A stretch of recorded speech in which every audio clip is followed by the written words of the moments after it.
इस बीच राजधानी पटना से बड़ी खबर मिल रही है। अपराधियों ने पुलिस पर फायरिंग की है। एटीएम लुटेरा गैंग ने पुलिस पर फायरिंग की है। राजधानी पटना से बड़ी खबर आपको दे रहे हैं। एटीएम तोड़ने की कोशिश कर रहे थे अपराधी। सूचना के बाद पुलिस मौके पर पहुंची थी। उसके बाद जैसे ही पुलिस वहां पहुंची है, अपराधियों ने पुलिस टीम पर फायरिंग कर दी है।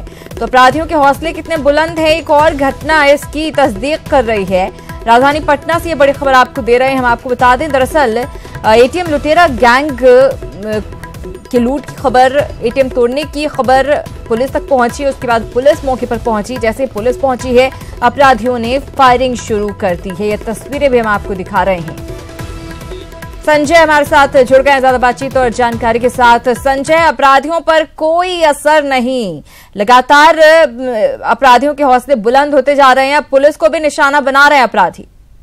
श्रीरामदा, देखिए, महज 15 दिनों के अंदर यह दूसरी वारदात है जब पुलिस पर अपराधियों ने फायरिंग की है। लेकिन कल देर रात की यह घटना है, कोतवाली थाना क्षेत्र के जीपीओ गोलंबर की घटना है, जब एटीएम तोड़ने पहुंचे थे अपराधी। हालांकि पुलिस ने जाबाजी का परिचय दिया है और पटना के एसएसपी मनु महाराज से मेरी बात, उन्होंने कहा कि पुलिस ने भी अपनी तरफ से फायरिंग की है और संभवतः एक अपराधी को गोली भी लगी है। हालांकि उसकी छानबीन की जा रही है।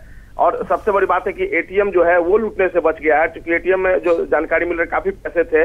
और हाल के दिनों में जिस तरीके से राजधानी पटना में एटीएम को अपराधी निशाना बना रहे हैं, कई ऐसे एटीएम है जिनको लूट लिया था जो अपराधी है उन लोगों ने। और इसके बाद एक स्ट्रेटेजी बनाई गई थी लॉ एंड ऑर्डर में, खासकर एटीएम को केंद्रित किया गया था कि एटीएम की सुरक्षा जो है वो देखी जाएगी प्रायोरिटी बेसिस पर। और कल रात देर रात इस तरह की घटना हुई है और इस बात की जानकारी एसएसपी ने दी है कि जो अपराधी है संभवतः उनको गोली भी लगी है और छानबीन की जा रही है कि किस अपराधी को गोली लगी है। जो सीसीटीवी फुटेज है उससे ये पहचान करने की कोशिश की जा रही है कि कौन सा गैंग है जो इस वारदात में शामिल था, और उसको पकड़ने के लिए लगातार छापेमारी भी की जा रही है। जी संजय, कितने की संख्या में अपराधी यहाँ पर आए थे एटीएम को लूटने के लिए?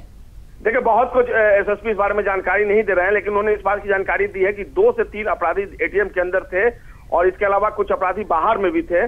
और इसके बाद जब पुलिस ने उनका सामना हुआ तो सबसे पहले अपराधियों ने फायरिंग की, उसके बाद ताबड़तोड़ फायरिंग पुलिस की तरफ से भी की गई है। हालांकि कितनी राउंड फायरिंग की गई इस बारे में उन्होंने कोई स्पष्ट जानकारी नहीं दी है। और बहुत ज्यादा दूर नहीं है कोतवाली थाने से जीपीओ गोलंबर की।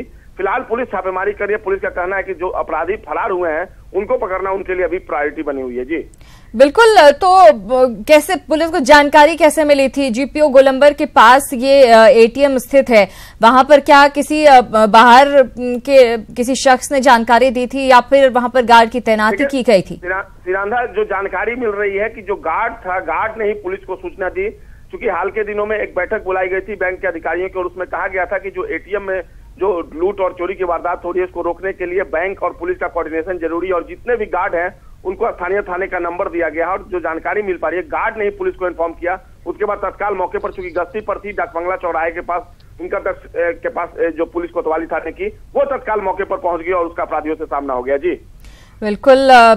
तो यहाँ पर निश्चित रूप से अब पुलिस क्या कह रही है, कब तक इस मामले का खुलासा हो पाएगा और क्या वहां पर आसपास सीसीटीवी से कुछ खुलासा हो पाया है? एटीएम के अंदर भी सीसीटीवी लगा होता है, क्या बाहर कोई सीसीटीवी लगा था जिसके फुटेज से कुछ जानकारी मिल सके और भी ज्यादा?